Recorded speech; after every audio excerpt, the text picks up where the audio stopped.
Senhor, meus irmãos, louvamos a Deus por essa oportunidade de estudarmos a nossa lição da Escola Dominical.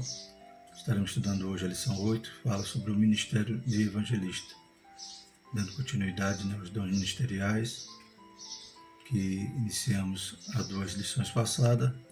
Falávamos sobre o apóstolo, o ministério de profeta, e hoje vamos falar sobre o ministério de evangelista. Também já nos vem algumas questões, né? Será se esse ministério de evangelista é o mesmo, né, do cargo eclesiástico de evangelista? Será se só quem tem esse dom ministerial deve evangelizar, ou evangelizar é um mandamento para toda a igreja, todo crente, todo aquele que teve um encontro pessoal com Cristo? Então estaremos, né, elucidando essas dúvidas durante a nossa lição. Nossa lição, que tem por título Dons Espirituais e Ministeriais, servindo a Deus e aos homens com poder extraordinário, revista, né, comentada pelo pastor Erinaldo Renovato. O texto de nossa lição diz: mas tu, ser sóbrio em tudo, sofre as aflições, faz a obra de um evangelista, cumpre o teu ministério. 2 Timóteo 4,5. Verdade prática diz: o evangelista proclama o pleno evangelho de Cristo com ousadia, é um arauto de Deus no mundo. Leitura em classe, irmãos, está em Atos 8, 26 a 35 e em seguida Efésios 4, 11. Passamos à leitura, Atos 8. E o anjo do Senhor falou a Filipe, dizendo: levanta-te e vai para a banda do sul, ao caminho que desce de Jerusalém para Gaza, que está deserto. E levantou-se e foi, e eis que um homem etíope, eunuco, mordomo de Candace, rainha dos etíopes, o qual era superintendente de todos os seus tesouros, e tinha ido a Jerusalém para adoração, regressava e, assentado no seu carro, lia o profeta Isaías. E disse o Espírito a Filipe: chega-te e ajunta-te a este carro. E correndo Filipe, ouviu que lia o profeta Isaías e disse: entendes tu o que lês? E ele disse: como poderei entender se alguém me não ensinar? E rogou a Filipe que subisse com ele e se assentasse. E o lugar da escritura que lia era este: foi levado como ovelha para o matadouro, e como está mudo o cordeiro diante do que o tosquia, assim não abriu a sua boca. A sua humilhação foi tirado o seu julgamento, e quem contará a sua geração? Porque a sua vida é tirada da terra. E respondendo o eunuco a Filipe, disse: rogo-te, de quem diz isto o profeta? De si mesmo ou de algum outro? Então Filipe, abrindo a boca e começando nessa escritura, lhes anunciou a Jesus. Efésios 4, versículo 11. E ele mesmo deu uns para apóstolos, e outros para profetas, e outros para evangelistas, e outros para pastores e doutores, né? Então temos estudado esse texto de Efésios, qual Jesus subiu, né? Levou consigo o cativeiro e deu dons aos homens.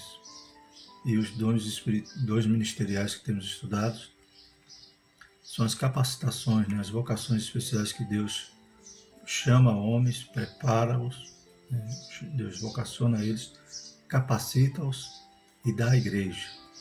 Né. Não podemos confundir, como já temos estudado, esses dons ministeriais com cargos eclesiásticos.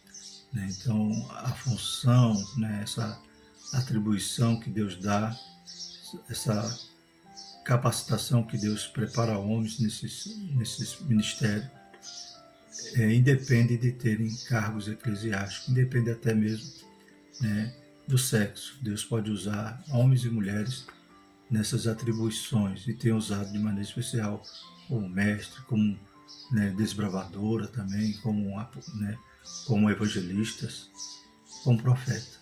Então veremos que isso não está ligado, relacionado, né, à hierarquia da igreja, aos cargos eclesiásticos. Nosso objetivo geral é mostrar a singularidade do ministério do evangelista na vida da igreja. Então, vamos focar nesse ministério, né, de evangelista, nesse dom ministerial. O objetivo específico é abordar a respeito do envio dos 70, refletir sobre a tarefa inacabada da grande comissão, indicar o papel do evangelista no Novo Testamento. Então estaremos extraindo esses objetivos de cada tópico da nossa lição. Interagindo com o professor, podemos destacar o seguinte: a grande tarefa da igreja no mundo é pregar o Evangelho de Jesus de Nazaré. O ministério de evangelista foi concedido por Deus para que, com graça e paixão, as pessoas fossem tocadas pela mensagem do Evangelho. É um carisma de ordem ministerial que o nosso Pai do céu dispensou ao seu povo. Então, esse carisma, ou seja, essa capacitação do Espírito Santo, Deus dá à igreja para que essa igreja também possa ser edificada, possa crescer. Cada dom ministerial tem uma função peculiar que juntos contribui para a edificação do corpo de Cristo, para a edificação da igreja. Glórias a Deus. E como a mão tem uma função, o pé tem uma função, todos são necessários e não podemos dizer que não precisamos de nenhum deles. Ouvindo alguns comentários de alguns irmãos falando sobre os dons ministeriais, e nesse sentido de que tanto os dons ministeriais como espirituais, nesse sentido de que a mão não pode dizer que não precisa do pé, o pé não pode dizer que não precisa da mão, é o mesmo que nós vivemos nos dias de hoje. Alguém achar que a igreja independe mais, não necessita mais dos dons nem ministeriais ou espirituais, que algum deles cessou. Então nós cremos que todos são atuais, são necessários à igreja, porque cada membro, cada função é necessária. Jesus não atribuiu, não deu aos homens para que ficasse limitado a um período de tempo, mas todo o tempo enquanto estamos aguardando a volta de Jesus. É urgente que a igreja no Brasil proclame o evangelho simples aos quatro cantos desse país, apontando para termos acerca da salvação, do perdão do pecado em Jesus, do amor ao próximo.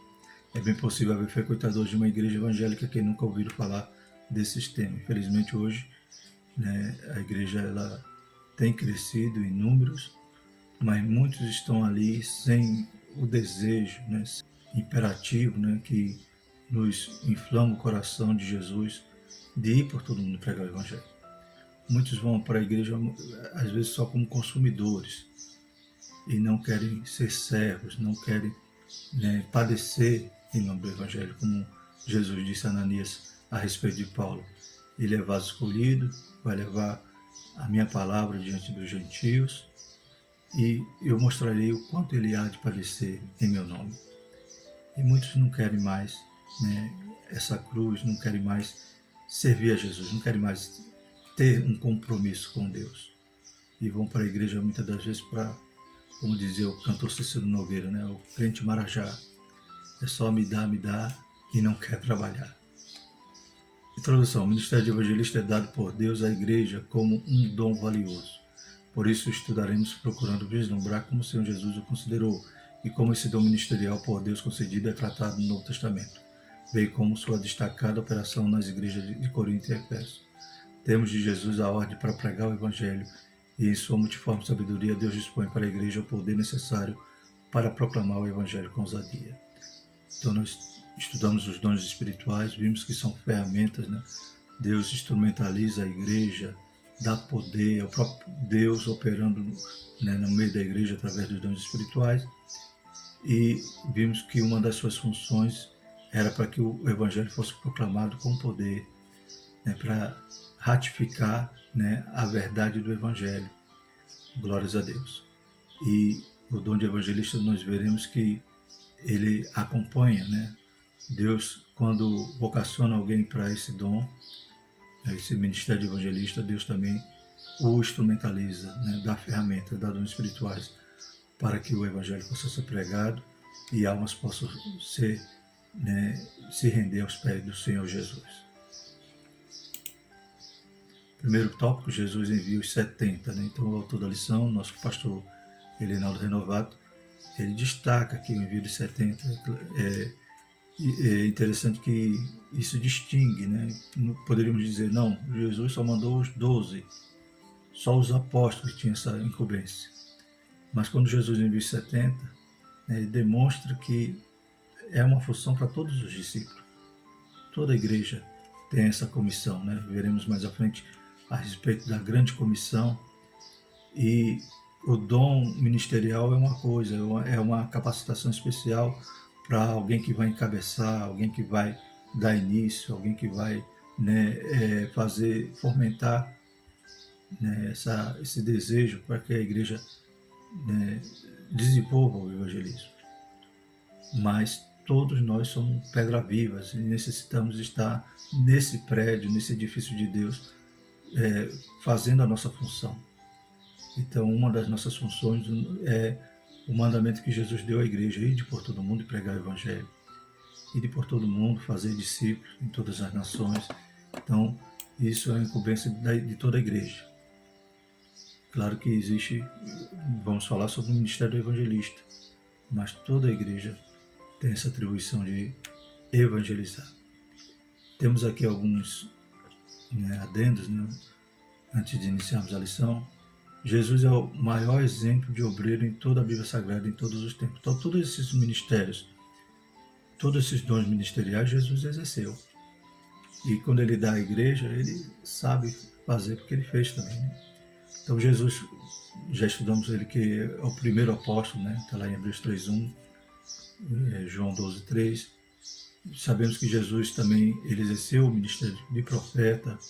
Ele era profeta prometido lá desde o Deuteronômio, que Moisés dizendo que ia levantar um profeta semelhante a ele ouvir. Também a mulher samaritana, ela citou isso. E lemos esse texto também em Atos, ou melhor, em Atos 3:22 e Lucas 24:19. Jesus como evangelista, né, na Isaías tem a promessa, né, o Espírito de Deus veio sobre mim e me ungiu para evangelizar. Então Jesus, ele cumpre, né, ele diz que essa promessa foi cumprida quando ele lê a lei ali em Lucas 4:18. Jesus também como pastor, né, então lá em João 10:10, ele é o bom pastor, ele é aquele que dá a vida às ovelhas. E Jesus como mestre, né, muitos chegavam a ele, chamavam ele de Rabi, né, e diziam: ninguém tem tanta sabedoria como ele fala essas coisas, né, sem ter estudado, como diz lá em João também, quando ele chega ali na festa dos tabernáculos e começa a ensinar. Então, todos os ministérios Jesus exerceu e ele dá à igreja. Então, se é necessário, da mesma maneira como era necessário, né, a manifestação do poder de Deus, né, em cura, em maravilhas, né, o Espírito Santo revelar, o Espírito Santo dar a palavra da ciência, dar a palavra, né, do conhecimento, o Espírito Santo falar com a igreja através de profecia. Da mesma maneira como os dons espirituais são necessários hoje, os dons ministeriais também. Não temos os cargos eclesiásticos, isso também não interfere na manifestação do poder de Deus na igreja. Mas temos a capacitação especial, a vocação que Deus dá a homens, prepara-os, instrumentaliza-os, dá dons espirituais e dá esses homens dons à igreja. Temos também uma definição de Stanley Orton, em sua teologia pentecostal, falando sobre o ministério dos evangelistas. Num certo sentido, sobrepõe-se aos ministérios dos apóstolos e pastores no Novo Testamento. Sua função era levar em primeira mão o evangelho aos pecadores. Estando já o terreno trabalhado pelos evangelistas, vinham os apóstolos com a tarefa de estabelecer a igreja. O evangelizar, todavia, não era obrigação apenas do evangelista, né? Então temos essa citação na teologia de Stanley Orton. Também temos na Bíblia do Instituto Pentecostal, né, Donald Stamp diz o seguinte: evangelistas eram homens de Deus capacitados e comissionados por Deus para anunciar o evangelho, isto é, as boas novas da salvação aos perdidos e ajudar a estabelecer uma nova obra numa localidade. A proclamação do evangelho reúne em si a oferta e o poder da salvação, né? Romanos 1:16, que eu não me envergonho do evangelho de Cristo, que é poder de Deus para a salvação, né, de todo aquele que crê. Então, temos aí algumas definições sobre o ministério do evangelista e sabemos, né, que eles tinham essa preeminência, né, de levar, de iniciar ali um trabalho, né, de atrair as almas para Jesus.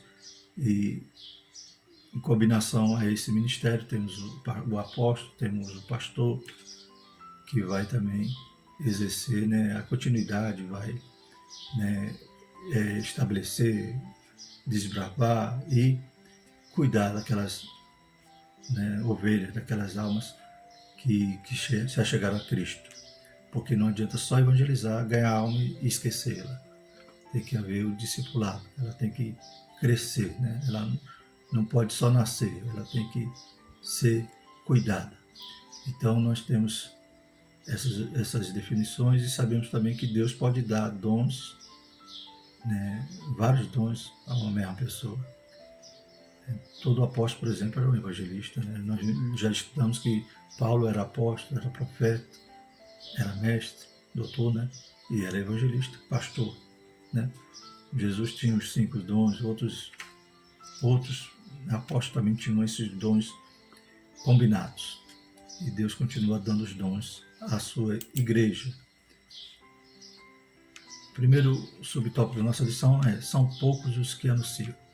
Quando Jesus enviou os 70 para anunciar as boas novas do reino de Deus na região da Galiléia, ele asseverou: grande é, em verdade, a seara, mas os obreiros são poucos.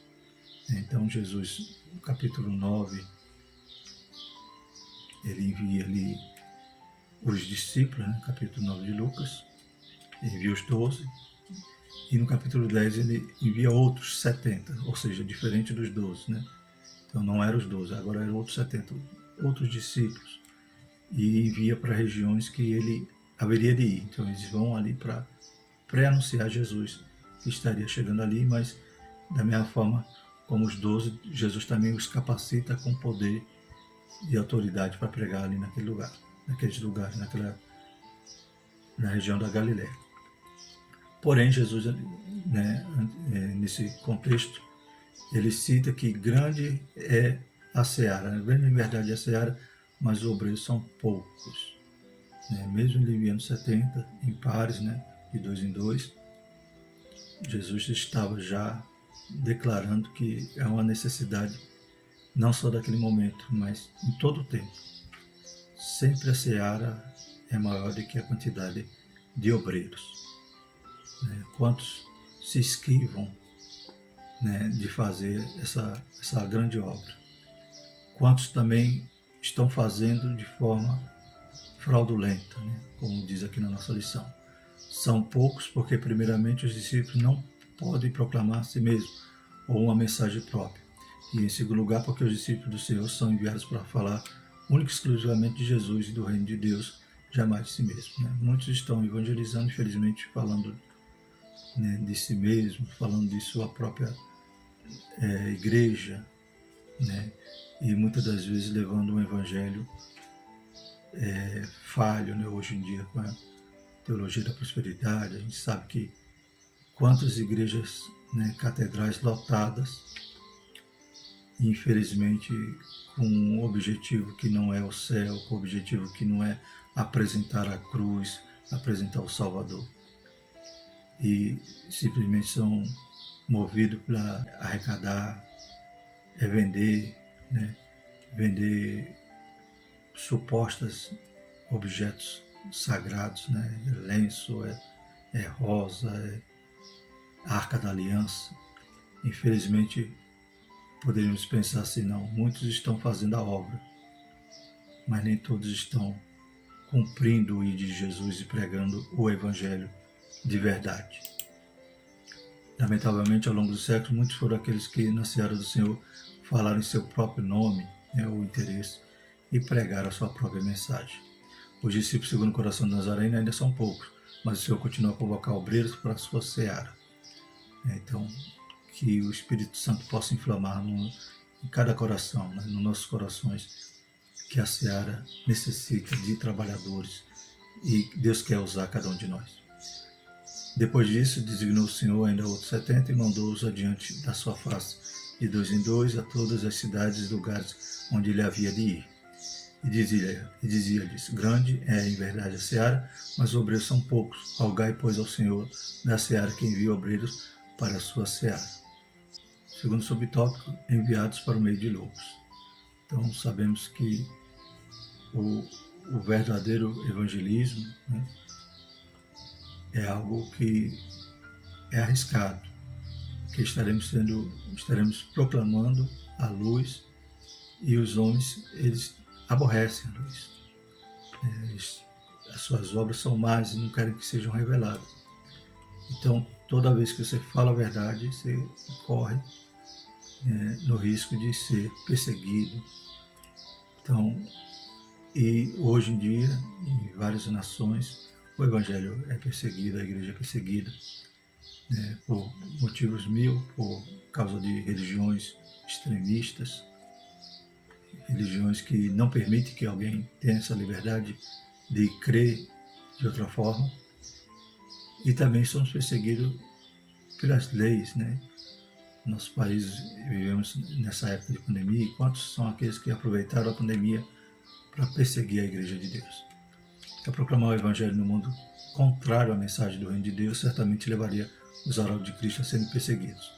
Os 70 que Jesus enviou seriam rejeitados, perseguidos e até ameaçados de morte.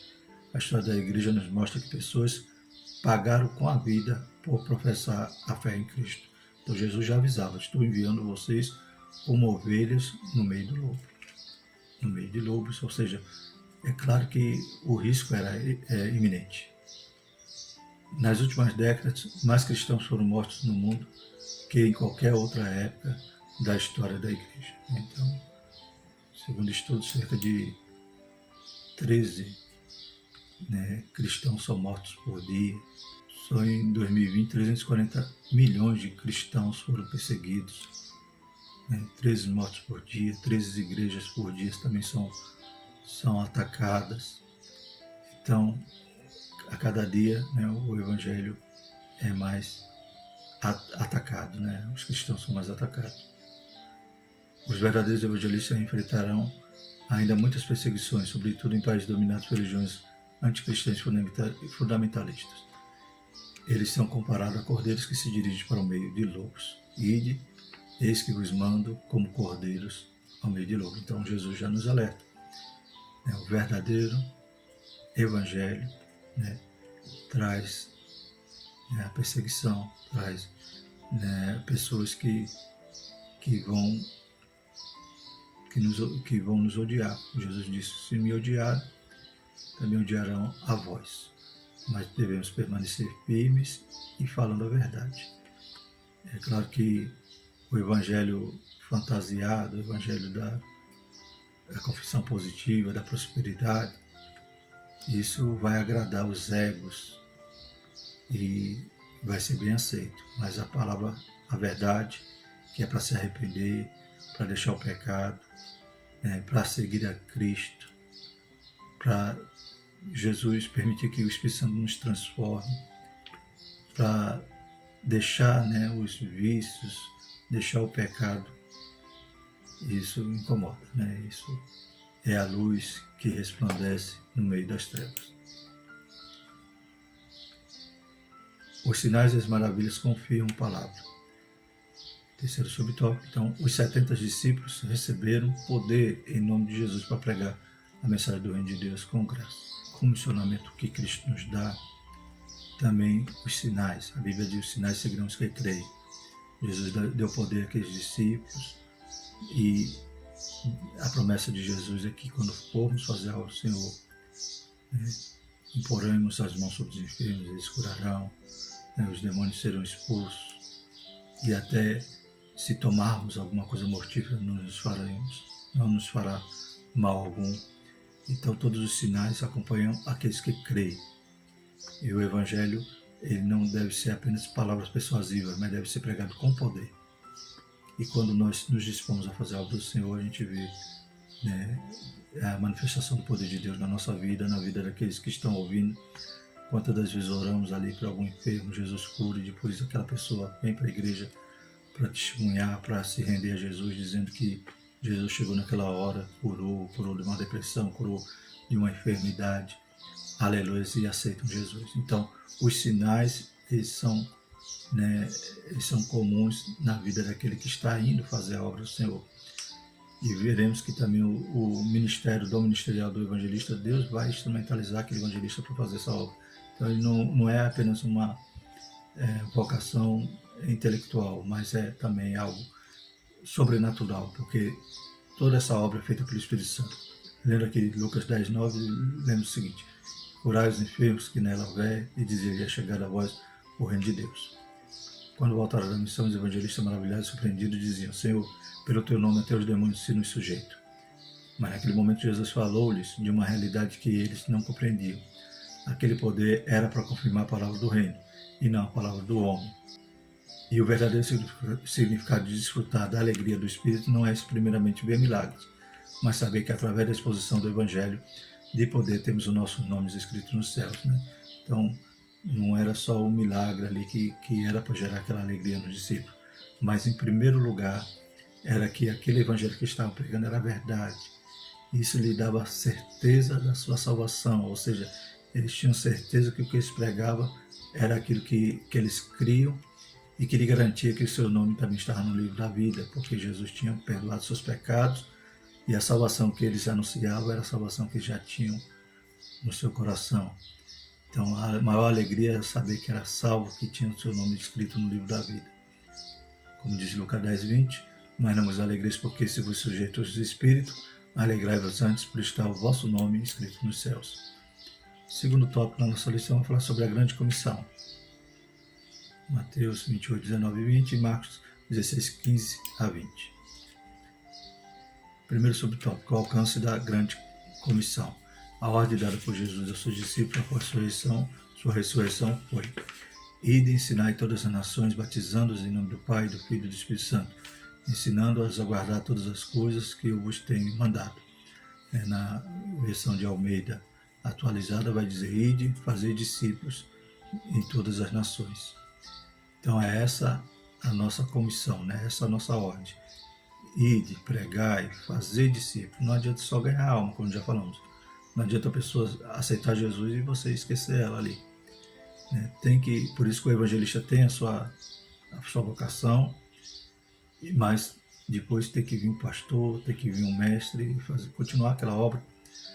Então, um exemplo que nós já demos em missão passada é como se o apóstolo é aquele que cava, o alicerce, o evangelista é aquele que traz as pedras para a obra, o mestre é aquele que vai lapidar essas pedras, o pastor é aquele que vai assentar as pedras, colocar nos seus lugares, cuidar com que o edifício cresça, seja edificado. E o profeta, a gente viu que é o controle de qualidade, ele vai ver quando as pedras estiverem fora do lugar e vai exortar ali para que as coisas entrem no prumo. Então o evangelista é aquele que vai buscar as pedras. Então cada função é necessária. Essa ordem é chamada comumente de a grande comissão. É o apelo de Jesus para os discípulos anunciar o evangelho até a última consequência. Foi nesse espírito que o apóstolo Paulo encarou a tarefa da evangelização. Paulo diz, 1 Coríntios 9:16, porque se anuncio o evangelho não tenho de que me gloriar, pois me é imposta essa obrigação, e ai de mim se não anunciar o evangelho. Você sente assim também? Nós devemos sentir o mesmo sentimento que Paulo. Não é algo que eu vou me gloriar, não é algo que eu vou depois comprar, barganhar com Deus dizendo: eu fiz a sua obra, o Senhor tem que me abençoar. Não, é algo que me imposta por obrigação. E ai de mim se não anunciar. Se aceitássemos Jesus e tivéssemos ali depois, eu quero Jesus, e na hora viesse um fato culminante, você já ia para o céu, glória a Deus. Mas Jesus nos deixou aqui na terra para uma obra excelente, um ofício maravilhoso, no qual Deus tem usado homens e mulheres simples, aleluias. Pode ser simples, pode ser um catedrático, mas Deus quer usar homens e mulheres dispostos a fazer a sua obra. Glórias a Deus. E essa ordem não era só para os discípulos. Já vimos que Jesus mandou os 70, demonstrando que a ordem também era para todo, ou melhor, não era só para os apóstolos, mas era para todos os discípulos. Quem são os discípulos de Jesus? Somos nós que aceitamos a Ele, estamos aprendendo para se parecer com Ele, com o Mestre. Continuando, irmãos, temos essas referências demonstrando também que a grande comissão não foi só para os discípulos, os apóstolos. A gente vê que a igreja, ela abraçou. Paulo vai falar que Jesus aparece a cerca de 500 discípulos. Então, quando Jesus dá essas ordens, é a toda a igreja, a todos os discípulos. Diz em Atos 8:1, e também Saulo consentiu na morte dele e fez naquele dia uma grande perseguição contra a igreja que estava em Jerusalém. E todos foram dispersos pelas terras da Judéia e da Samaria, exceto os apóstolos. Mas os que andavam dispersos iam por toda parte anunciando a palavra. E descendo Filipe à cidade de Samaria, lhes pregava a Cristo, e as multidões unanimemente prestavam atenção ao que Filipe dizia, porque ouviam e viam os sinais que ele fazia. Então vemos aqui que após a perseguição, né, após a morte de Estevão, a igreja sai dispersa, né?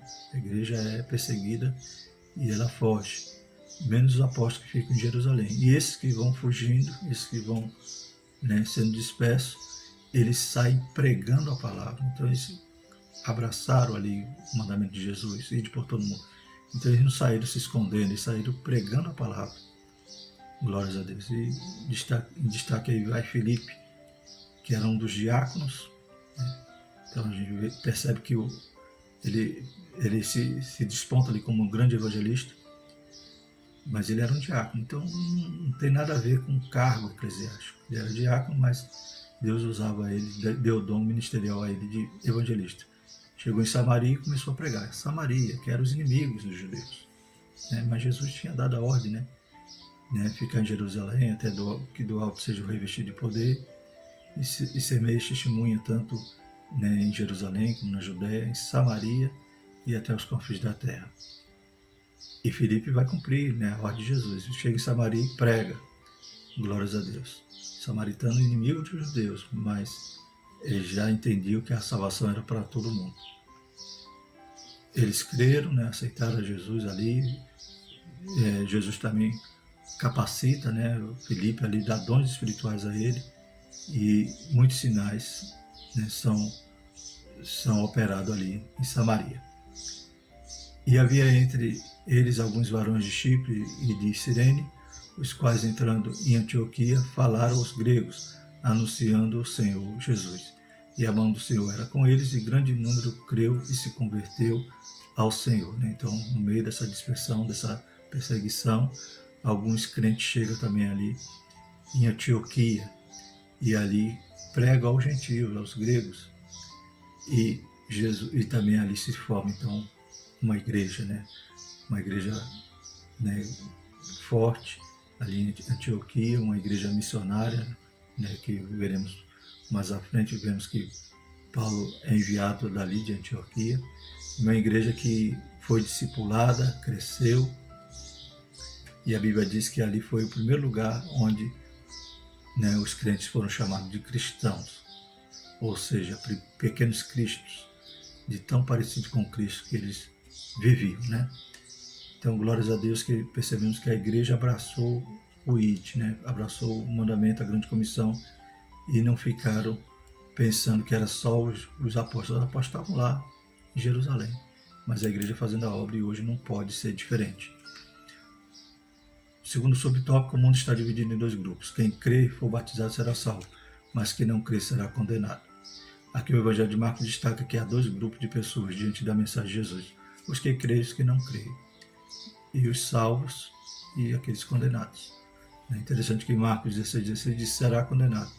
Mas lemos aqui em João 3,18, 19 o seguinte: quem crê nele não é condenado, mas quem não crê já está condenado, porquanto não crê no nome do unigênito Filho de Deus.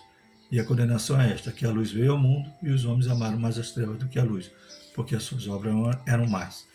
Então percebemos que a questão de será condenado, né, não é uma questão que não é uma consequência, mas é um estado inicial. O homem já está condenado, como diz João.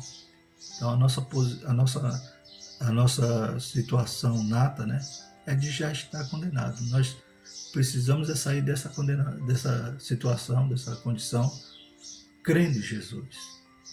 Então, o mundo já está condenado, mas a partir do momento que crê, né, será salvo. A partir do momento que crê, não é mais. Não tem nenhuma condenação lá para aqueles que estão em Cristo Jesus, que não andam mais segundo a carne, mas segundo o Espírito. Então percebemos que o mundo tem essa divisão, né? Quem crê e quem não crê. E Jesus, ele tem pressa, né, em salvar. Deus tem pressa que nós anunciemos, e a Bíblia diz que, ainda que alguns tenham a promessa por tardia, né, a promessa não é tardia, que Deus é longânimo, esperando muitos que ainda vão se salvar. Então, devemos pregar o Evangelho a toda criatura. Acerca da salvação, o Evangelho não se preocupa com nacionalidade, raça, sexo ou condição socioeconômica do homem, né? Então, nós pentecostais cremos que a salvação é para todos aqueles que creem, né? Nós não cremos que há aqueles eleitos, aqueles decretados que serão salvos e outros serão condenados já antes da fundação do mundo, já foram decretados e já nasce com esse selo, né? Salvo, condenado. Não. Nós cremos que é facultada a todo homem a palavra de salvação, o Evangelho, né? E todos que creem, que permitirem que o Espírito Santo gere essa fé, né? Que o Espírito Santo possa produzir a fé salvífica em seus corações, e quem aceitar Jesus será salvo, quem crê, quem invocar o nome do Senhor será salvo. Então, salvação, Jesus morreu por todos. Deus amou o mundo de tal maneira, não tem acepção. Então não há judeu, não há gentil, toda a humanidade é carente da graça de Deus e precisa decidir o seu futuro eterno, crendo ou não no Evangelho. Ontem estava assistindo a palestra na Conferência Pentecostal e o pastor dizia, né, a respeito da extensão da obra, né, de expiação de Jesus. E dizia que aqueles que não creem assim, aqueles que imaginam que existe somente os eleitos serão salvos, uma eleição, né, incondicional, esses que creem assim não tem como ofertar o Evangelho, porque está ofertando uma coisa que não sabe se a pessoa tem direito. Mas nós, pentecostais, cremos que, né, a salvação é para o mundo inteiro, para aqueles que creem. Se todos crescem, todos seriam salvos. Infelizmente a gente sabe que muitos serão condenados, como já vemos nesse tópico, né? O mundo está dividido em aqueles que creem e aqueles que não creem. Mas nós ofertamos, nós anunciamos, nós evangelizamos, porque cremos que Deus pode salvar até o mais vil pecador, se ele se arrepender. Nisto não há judeu nem grego, não há servo nem livre, não há macho nem fêmea, porque todos vós sois um em Cristo Jesus. Gálatas 3, 28. Porque todos pecaram e destituídos estão da glória de Deus. Romanos 3, 23. Então a condição de pecado é igual para todos e a oportunidade de salvação também é igual para todos. Basta crer no unigênito Filho de Deus. Terceiro subtópico, a grande comissão hoje.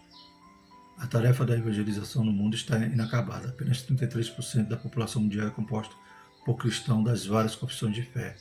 Então, apenas um terço da humanidade, né, conhece a Cristo.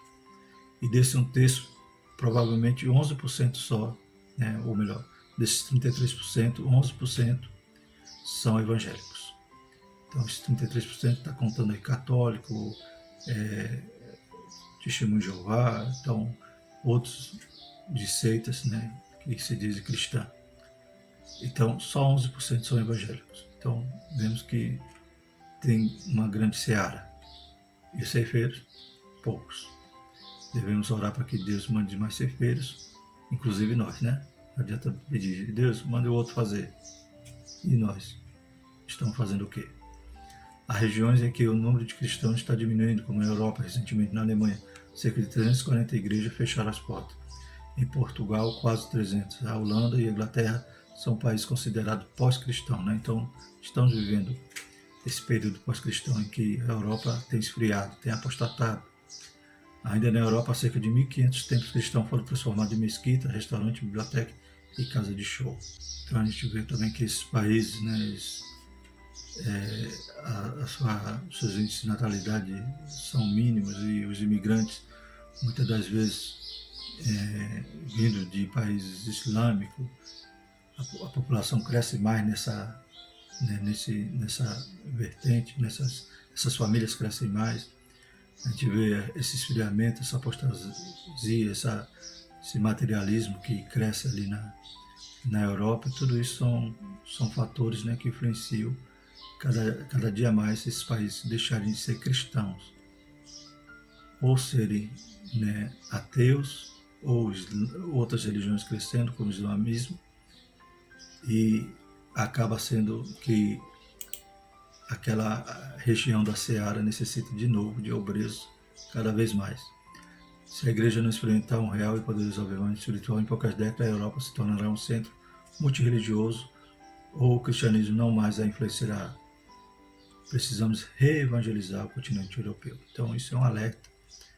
Né? A gente vê essa situação acontecendo lá nos Estados Unidos também, né? Também muitos desigrejados, muitos materialistas, muitos que estão abandonando a fé, e percebemos que são sinais da apostasia, que é um dos sinais da volta de Jesus, né? Então é uma das profecias que precederia a volta de Jesus, a grande apostasia.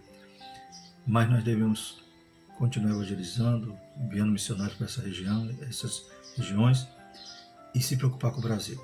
Né? O Brasil talvez não esteja descendo, né? Esteja subindo o cristianismo, mas precisamos fortalecer, né? Precisamos que todos os dons ministeriais estejam exercendo ou sendo exercidos de maneira plena na igreja brasileira, inclusive o discipulado, né? Precisamos de mestres, precisamos de pastores, evangelistas, né? Apóstolos, no sentido de missionários, de desbravadores, né? Como já estudamos. Terceiro tópico, o dom ministerial de evangelista. Então, o autor da lição deixou esse tema por final, né, para caracterizar o dom ministerial do evangelista. O conceito de evangelista, o termo evangelista deriva do verbo grego eu angelizo, isto é, transmitir boas novas do evangelho. Né? Então, eu, angelo, quer dizer ângelo, né? Anjo, né? Mensageiro, e boas novas, né? Então, mensageiro de boas novas. Como dom, refere-se àquele que é chamado para pregar o Evangelho. Foi concedido pelo Pai através de uma capacitação ministerial objetivando propagar o Evangelho de Cristo para toda a humanidade. O evangelista tem paixão pela salvação dos perdidos. Esmera-se por buscar da parte de Deus mensagem inspirada para tocar os corações e quebrantar a alma dos pecadores. Né? Então, o comentarista da lição cita-se aqui na revista alguns evangelistas, né? John Wesley, que foi um avivalista ali na Inglaterra, Charles Finney, da mesma maneira nos Estados Unidos, David Wixell, né, que foi enviado ali para pregar aquelas pessoas drogadas, marginalizadas, fez uma grande obra, e tem aqui algumas obras literárias, né, a Cruz do Punhal, que conta esse momento do seu ministério, outras obras, Faminto por Mais Jesus, Toca a Trombeta de Sião. Então são evangelistas que fizeram uma grande obra, que deixaram também, né, foram literários, né, deixaram livros escritos a respeito dessa chama que ardia no seu peito e que deve arder no nosso também. Temos outros, né, muitos exemplos. Temos Billy Graham. Aqui no Brasil temos um exemplo, Bernard Johnson, né? Me lembro de quando ele esteve aqui, se não me engano, no ano de 1994, fez uma grande cruzada aqui no nosso estado. E, né, até hoje aquele me impactou. Eu tinha um ano de novo convertido, e a organização, né, o amor que ele tinha para aquela obra de ganhar almas foi algo impactante, né? Teve toda aquela organização, não me recordo o nome do maestro, mas antecedeu ali com o maestro enviado e reunindo músicos de todas as igrejas para formar uma orquestra. O cantor era Vitorino Silva, e houve também um curso de evangelismo pessoal, qual eu e minha esposa fizemos, e foi algo maravilhoso, né? E aquela semana de cruzada, né, centenas de almas aceitaram Jesus, e aquelas almas, então, né, o evangelista, ele fez o papel dele, trouxe aquelas almas, né, e agora deixou aquelas almas ao cuidar das igrejas. Então agora as igrejas tinham que fazer a continuidade daquele trabalho. Então é uma capacitação, né, uma vocação que Deus dá a homens, prepara-os e dá eles à igreja. Louvado seja o nome do Senhor. Quem sabe Deus esteja levantando evangelistas, né, ministros nesse ministério de evangelismo, né, através dessa lição da escola dominical. Louvado seja o nome do Senhor. O evangelista é por excelência o pregador das boas novas de salvação. Através da sua mensagem, vidas são alcançadas e conduzidas a Deus. Muitas vezes o evangelista torna-se um plantador de igreja, como tem ocorrido em diversos lugares no Brasil e pelo mundo afora. Então, às vezes o evangelista tem que fazer muitos outros papéis.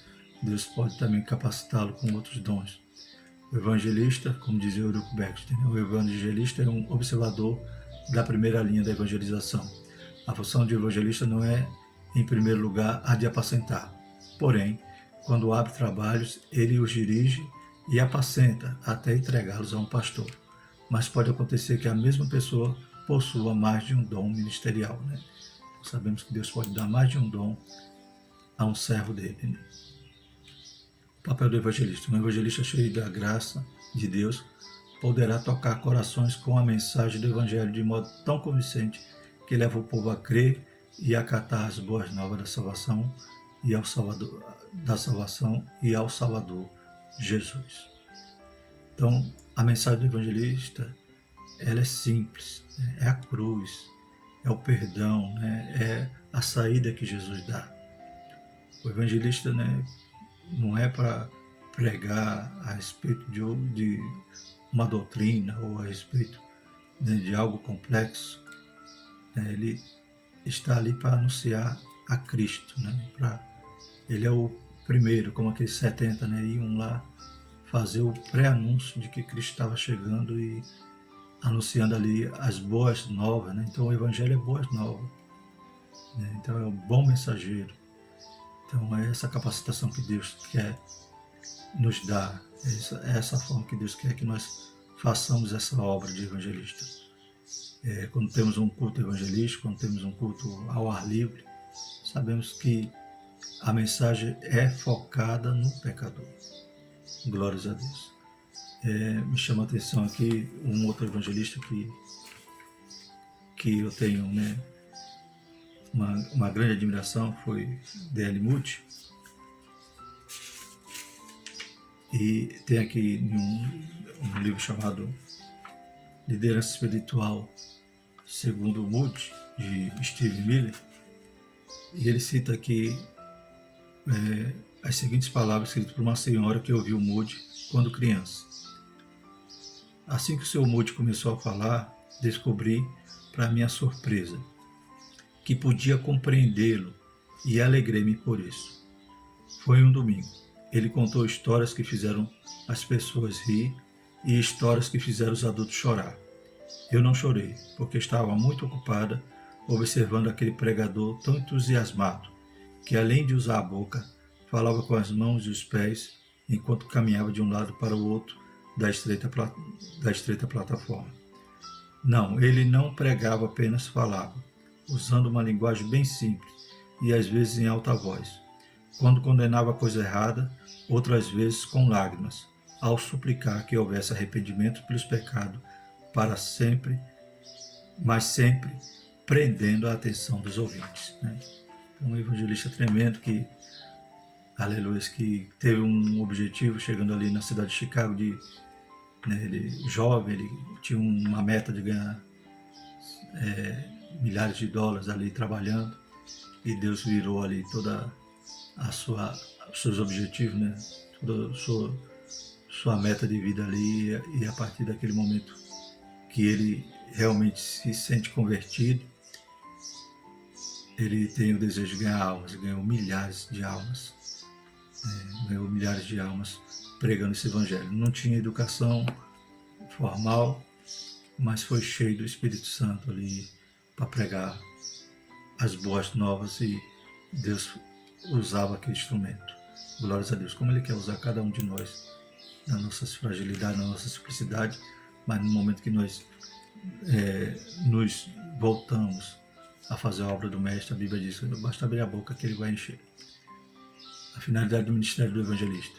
Da mesma forma que o ministério do apóstolo, do profeta ou do evangelista tem a finalidade de preparar os santos do Senhor para a vida de serviço cristão, bem como a edificação do corpo de Cristo. Efésios 2, 20 a 22, vamos ler o 20 e 21 que diz: edificado sobre o fundamento dos apóstolos e dos profetas, de que Jesus Cristo é a principal pedra da esquina, do qual todo edifício bem ajustado cresce para templo santo do Senhor. Então, cada um está fazendo a sua obra, a sua função nessa construção. Por isso, espera-se desse obreiro que o fundamento do seu ministério seja Jesus Cristo, o nosso Senhor. Não pode haver outro fundamento senão Cristo. O evangelista deve também, em tudo, ser sensível à voz do Espírito Santo. A exemplo de Filipe, o obreiro deve ser obediente ao Senhor, seja para pregar a multidões, seja para falar a uma única pessoa. Será se os evangelistas hoje, será se os pregadores de hoje têm também essa sensibilidade, né? E Filipe sai ali do meio de Samaria pregando a multidões, né? E agora o anjo do Senhor, né, fala a ele para que ele se levantasse e fosse para o deserto, né? Aqui em Atos 8, 26. E o anjo do Senhor falou a Filipe dizendo: levanta-te e vai para a banda do sul, ao caminho que desce de Jerusalém para Gaza, que está deserto. A princípio era o deserto, mas Deus ia mandar uma alma ali para que ele pregasse, né? Então aquele pregador de multidão agora vai ser usado para pregar para um. Outro aspecto importante do ministério é a habilidade que o evangelista deve ter na transmissão das boas novas. O arauto de Deus precisa ser capaz de responder a seguinte pergunta dirigida ao pecador: entendes o que lês? Né? Então devemos aproveitar cada oportunidade, né? E cada oportunidade é propícia, né? A Bíblia diz pregar o evangelho em tempo e fora de tempo. Ele teve então essa habilidade, né, de ver ali o eunuco ali confuso com a sua leitura e adentro ali com a mensagem da cruz. E foi tão eficaz que o eunuco foi batizado. Glórias a Deus. Ele se tornou verdadeiramente discípulo. Conclusão. O dom ministerial de evangelista é concedido por Deus a algumas pessoas conforme o propósito do Espírito Santo para fortalecimento e edificação das igrejas locais. Isso, porém, não significa desobrigar os crentes individualmente do labor da evangelização. Todo seguidor de Cristo todo aquele que se acha discípulo de Jesus, tem em sua caminhada cristã o firme compromisso de propagar a mensagem do Evangelho. Amém, irmão? Deus dá dons, né? Dá dom ministerial, capacita, vocaciona, né? E instrumentaliza alguém para ser um evangelista, ter o ministério de evangelista, encabeçar essa obra, ir à frente, né? Motivar ali a igreja para fazer essa obra. Mas todos nós temos essa responsabilidade, essa obrigação, como Paulo disse, né? Não me glorio, né? Se prego o evangelho, porque me imposta essa obrigação. E ai de mim se não prego o evangelho, ai de nós, ai de ti. Graças a Deus. Próxima lição vamos falar mais um ministério, o ministério agora de pastor, outro dom ministerial. Que Deus possa continuar nos ajudando, nos dando uma semana de paz, que os irmãos possam, né, aproveitar o material, lembrando que na descrição do vídeo tem os slides em PDF e PowerPoint, né, e os irmãos podem baixar e usar livremente. Vamos agradecer ao Senhor. Maravilhoso eterno Deus, te louvamos, te agradecendo por esse momento, pedindo a tua graça, Pai, que o Senhor possa continuar dando dons, Pai, à tua igreja. Pai, vai levantando homens e mulheres para fazer essa grande obra, Senhor Jesus. Deus Santo, Deus Poderoso, visita a tua igreja, nos livra do mal. Abençoa a escola dominical, abençoa os, Pai, professores, Pai, tesoureiros, superintendentes, pastores, alunos, todos que estão imbuídos nesse grande trabalho. Em nome de Jesus nós te pedimos tudo isso e te agradecemos. Amém. A graça do nosso Senhor Jesus Cristo, o amor de Deus e a consolação do Espírito Santo permaneça sobre nós, não só hoje, mas para todo sempre. Amém.